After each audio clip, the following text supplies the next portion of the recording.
On en arrive à l'entretien avec notre invité de la page culture de ce 20h, une page culture consacrée, je rappelle, à Bernard Dadier, l'écrivain, le dramaturge, l'homme politique. Et nous en parlons avec notre invité, professeur Sidibé Vali, directeur de l'école normale supérieure qui a soutenu une thèse sur l'œuvre littéraire de Bernard Dadier. Dites-nous en 2 mots, professeur, quand et comment avez-vous connu Bernard Dadier? Oui, ma première rencontre de Bernard Dadier date de 1966 à partir des textes qui étaient publiés dans la petite collection Les pages africaines de Seda. Et c'est là que nous avons lu le texte sur Clembier, surtout la rentrée de l'école. Et puis maintenant, quand Clembier était à l'internat, comment il se jouait, n'est-ce pas, du proviseur Gongoï. D'accord. Alors, c'était un homme, vous étiez très proche de Bernard Dadier. Quels étaient vos rapports? Bernard Dadier était d'abord mon auteur chéri, mais en plus de cela aussi, c'était un homme d'une pudeur extraordinaire et d'une fidélité et qui frisait vraiment l'obsession. Il était toujours jovial, toujours rieur, et je disais qu'il se moquait même de la vie. Et c'est un homme, un bon type, comme dit son oncle Aswan Kofi, parce qu'il était capable d'offrir tout et se dépouiller de tout pour que l'autre soit. C'est rare. Et c'est un homme qui vous a marqué. Alors, du point de vue littéraire, dites-nous, à quel point Dadier a-t-il marqué la littérature africaine? Je pourrais dire que Dadier non seulement a marqué la littérature africaine, même le reportage aussi journalistique. Parce que Dadier est un homme quadridimensionnel. Il fut d'abord journaliste investigateur et il avait pour nom Daouda Mourou, c'est-à-dire le couteau. Et donc il était très tranchant. Ensuite, il fut conservateur. Il était très tranchant. Très tranchant. Vous pouvez nous expliquer en 2 mots? Eh oui, très tranchant parce que Dadier ne sait pas voiler la vérité. Et quand il doit dénoncer, il dénonce en face et il ne sait pas maquiller la vérité. Mais souvent, la vérité sort toujours de la bouche des petites gens. D'accord. C'était un écrivain prolifique, auteur de nouvelles, de romans, de poésie militante. Oui. Vous êtes d'accord avec ce thème de poésie militante? Oui, poésie militante, oui, parce que Dadier avait pour modèle et même ami Léon Gontran Damas. Et tous ceux qui ont étudié la poésie négro-africaine savent quelle était, n'est-ce pas, l'amertume et encore la virulence des mots de Léon Gontran Damas, surtout dans son recueil de poèmes Pygma. Son roman Clembier, c'est l'une de ses œuvres à succès. Alors dites-nous, qu'est-ce qui a marqué justement dans cette œuvre-là? Clembier, c'est Dadier, c'est vous, c'est moi. Et je partage une partie de Clembier lorsqu'il passe les vacances à la plantation avec l'oncle Nabia et à son Kofi.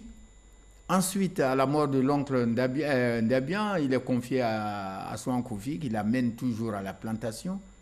Et il est initié à la patience paysanne. Et la patience, dit Dadier, est le premier critère de noblesse. Et c'est cette patience qui nous pousse à écouter. Mais c'est avec Clembier aussi que Dadier va vanter le travail. Il faut travailler. Travailler, et toujours le travail. Et je le cite dans le texte, Dadier dit, le travail, et après le travail, l'indépendance, mon enfant. N'être à la charge de personne, telle doit être la devise de votre génération.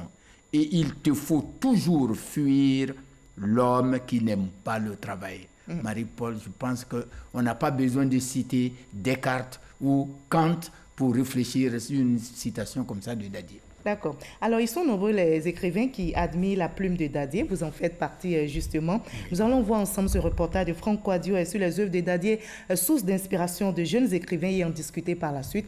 Il a interviewé, par exemple, le président des écrivains de Côte d'Ivoire. Vous le connaissez? Oui. Eti Maké. On va regarder. Ne jamais se lasser de lire ou de s'inspirer de Dadier. Un écrivain qui éveille bien l'âme poétique du lecteur. Nègre des lagunes, attiré par le nom prestigieux de Duquesne. Au nombre des petits-enfants spirituels de Dadier, Maker Ety, le président des écrivains de Côte d'Ivoire, y relève l'impact du centenaire sur la littérature ivoirienne. C'est un homme de conviction, un homme de diversité. Son œuvre en est le témoignage. Il a écrit dans tous les genres, le théâtre, le roman, la chronique, la nouvelle, la poésie. Et ensuite, il est prolifique. Et ça, il faut le noter. Ensuite, il a la rigueur dont il fait preuve dans son écriture.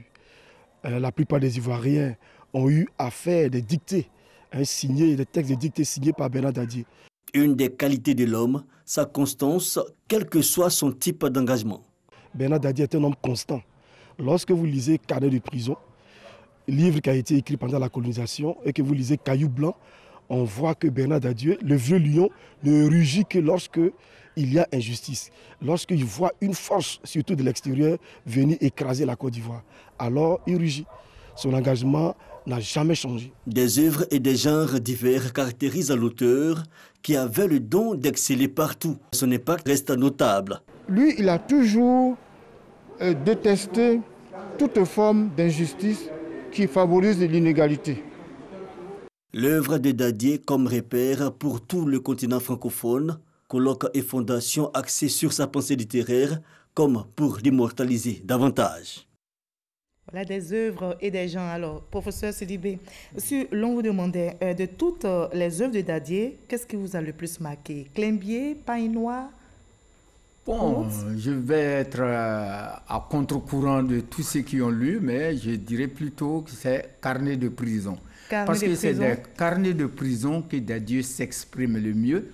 Mais évidemment, Climbié, c'est le petit Dadier, c'est le petit Valier, c'est la petite peut-être Marie-Laure, avec l'éducation traditionnelle. Mais quand Dadier va faire la prison, il va exprimer dans les carnets tout ce qu'il a ressenti, toutes les injustices du monde.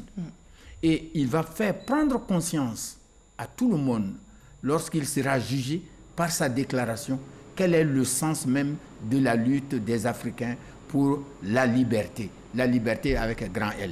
Pour la génération qui nous regarde, rappelez-nous en 2 mots, qu'est-ce qui a conduit Dadier en prison? Pour la génération qui nous regarde, ils doivent savoir que Dadier a traversé 4 grandes étapes vécues par l'Afrique. L'Afrique coloniale, l'Afrique post-coloniale, l'Afrique des indépendances et l'Afrique post-indépendante. Et c'est pendant la période coloniale que Dadier a lutté avec bon nombre de militants et ils ont été emprisonnés à Bassam. Et quand ils ont été emprisonnés à Bassam, les militantes du PDCI RDA, il insiste toujours, il dit PDCI RDA.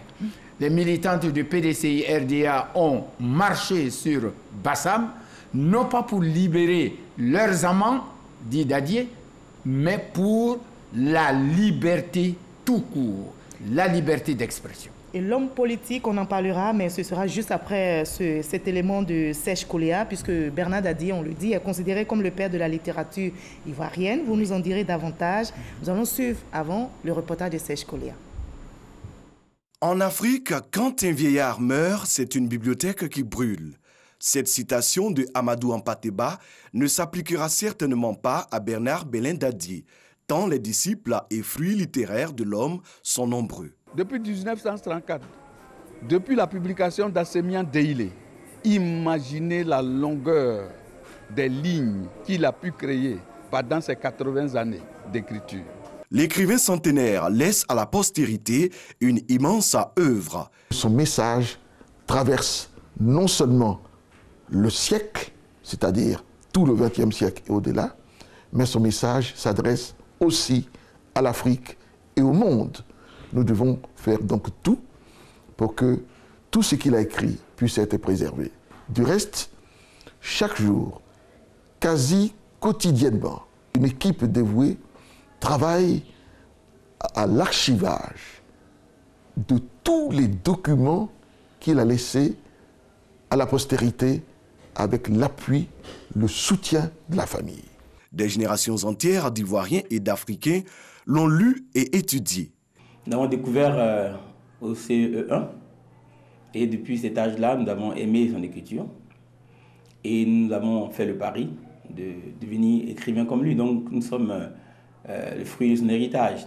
Charles Peumont, jeune écrivain et éditeur, fait partie de ces hommes de lettres qui se sont battus pour la pérennité de l'œuvre de Dadier. Peumont a même publié la dernière œuvre du centenaire, Escale dans le temps. L'héritage de Dadier s'étend et s'étendra de génération en génération.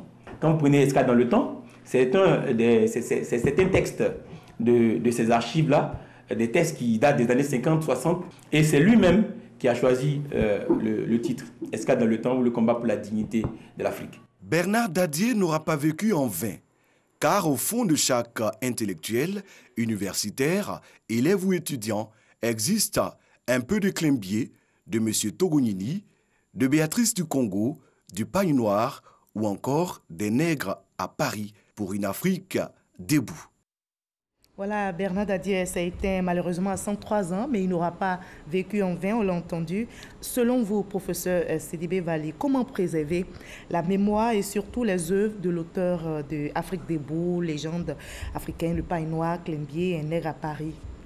Oui, je pense que d'abord que Bernard Dadier, si vous calculez un peu par rapport à ses 103 ans, Bernard Dadier a produit 147 œuvres littéraires et artistiques, 147, soit à peu près 1,42 productions par an pour les 133 ans. Comment préserver toute cette richesse? Nous sommes à l'époque du numérique. Je pense que Dadier a eu une chance extraordinaire parce qu'à l'époque du numérique, les grands éditeurs que nous avons aujourd'hui sur la place, avec les chercheurs que nous avons mis sur la place, ils peuvent facilement numériser les œuvres de Dadier. Et grâce à vous aussi... Et il y a la fondation, il y a une fondation qui existe. Oui, il y a la fondation qui existe.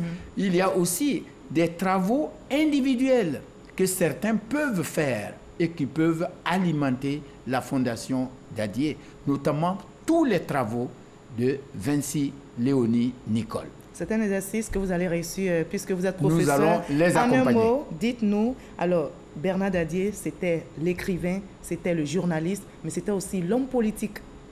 Oui. Alors, est-ce que l'œuvre littéraire de Dadier est-elle dissociable de son engagement politique? Pour terminer.